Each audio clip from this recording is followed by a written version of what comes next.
Bonjour les élèves, j'espère que vous allez bien et que vous profitez de votre belle journée de congé pendant moi que je suis au travail. Haha. Ce qu'on va regarder aujourd'hui, je vais premièrement commencer par faire juste un autre exemple de la section 5.2 qui est où on trouve les valeurs de la variable avec une équation trigonométrique. Puis ensuite, je vais passer à faire quelques exemples de démonstrations qu'on a vues hier dans le cours. Donc, si je regarde l'exemple suivant, ceci est dans la section 5.2, puis vous allez utiliser votre sorte trigonométrique pour le résoudre. Donc, vous regardez qu'est-ce que vous avez ici, c'est une équation trigonométrique avec le sinus θ comme variable. La première chose qu'on va essayer de faire ici, c'est qu'on va essayer de factoriser notre équation. On remarque qu'on a un facteur commun, puis notre facteur commun, c'est le sinus θ. Donc, on va sortir sinus θ de la parenthèse. Il va me rester sinus θ moins racine de 3 sur 2 égale à 0. Donc, ce que j'ai fait ici, les élèves, j'ai sorti sinus θ et sinus θ comme facteur commun. Donc, on a une équation qui est égale à 0. Pour que cette équation-là soit vraie, j'ai deux cas. Soit que, premièrement, que le sinus θ est égal à 0, ou le deuxième cas, que le sinus de θ moins racine de 3 sur 2 soit égal à 0. Donc, je vais prendre mon sorte trigonométrique et je vais aller voir les valeurs de θ qui vont me donner un sinus de 0. Donc, ces valeurs de θ-là vont être 0 degrés. On va utiliser un degré ici. Et l'autre valeur est à 360 degrés. J'ai aussi à 180. Non, je vais les écrire en ordre croissant ici. 180 degrés. Et je vais écrire le 360. Souvent, le 360, c'est la même que le 0 degré, mais dans quelques problèmes, on vous demande de le répéter. Donc, ça, c'est les trois valeurs où que le sinus θ est égal à 0. Donc, les trois premières réponses.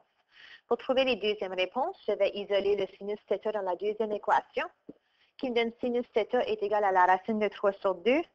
À l'aide de mon sorte trigonométrique, je vais aller voir où est-ce que mon sinus est racine de 3 sur 2, positif.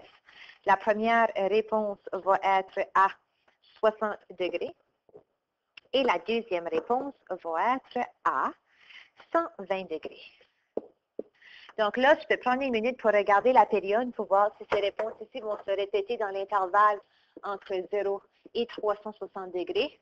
Et ce que je remarque, c'est le coefficient entre le sinus et la variable est 1, qui veut dire que dans ce cas-ci, la période est 2π ou 360 degrés. Donc, les réponses ne vont pas se répéter une deuxième fois, car la période est 360 degrés. Donc, ceci pourrait être un exemple pour la section 5.2.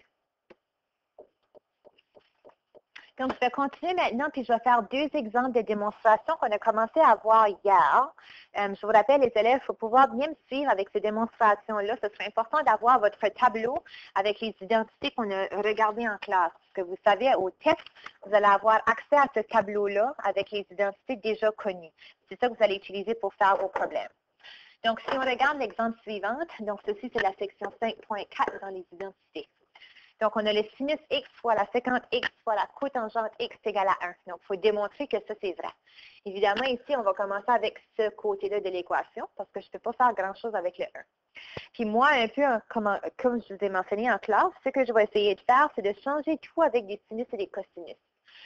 Donc, le sinus x, on va le rester comme ça. On va le répéter. La séquente x, je vais aller voir qu'est-ce que l'identité me dit.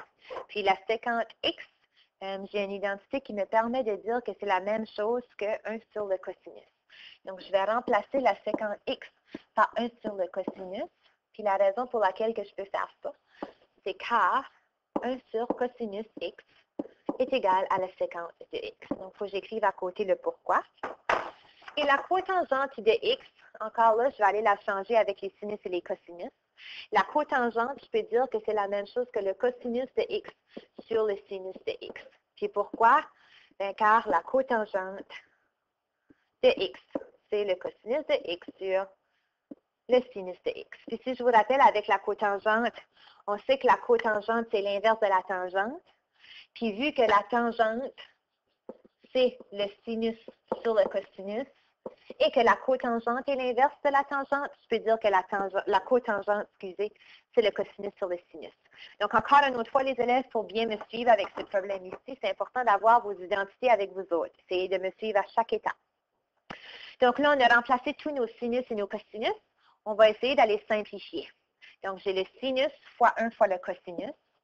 Ça me donne sinus x fois cosinus x, divisé par le dénominateur cos x fois sin x. Donc, on fait une multiplication parce que ces trois termes-là sont multipliés ensemble.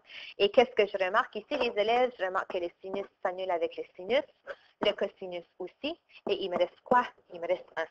Et c'est ça que je voulais démontrer dans ma démonstration.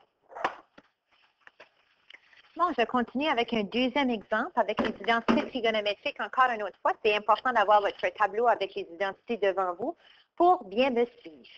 Donc, encore là, je vais commencer avec la première section de mon équation, puis je vais essayer de me rendre de prouver que tout ça, que le sinus x plus, donc ça c'est un plus, le cosinus x fois la tangente x, c'est égal à 2 sin x. Donc, c'est ça que je vais essayer de démontrer. Le sinus x que j'ai de ce côté ici, je vais le laisser comme ça tout de suite, puis je vais essayer d'aller changer la tangente ici avec des cosinus et des sinus pour voir qu'est-ce que ça me donne. Donc, sinus x plus cosinus x. Puis je vais changer la tangente à sin x sur cos x. Puis pourquoi est-ce que je peux dire ça? C'est parce que je sais que la tangente de x est égale à, au sinus de x sur cosinus de x. Bon. Donc là, je viens ici, je répète le sinus de x. Encore là, c'est une multiplication ensemble que j'ai ici. Alors, je peux enlever le cosinus x et il me reste plus sinus x. Et c'est quoi sinus x plus sinus x? C'est 2 sinus x. D'où vient la fin de la démonstration. Donc, regardez ceci, les élèves, essayez d'aller refaire les exemples qu'on a faits en classe. Et demain, on va reprendre quelques exemples, puis on va compliquer les choses juste un petit peu. Donc, bonne journée et on se voit demain.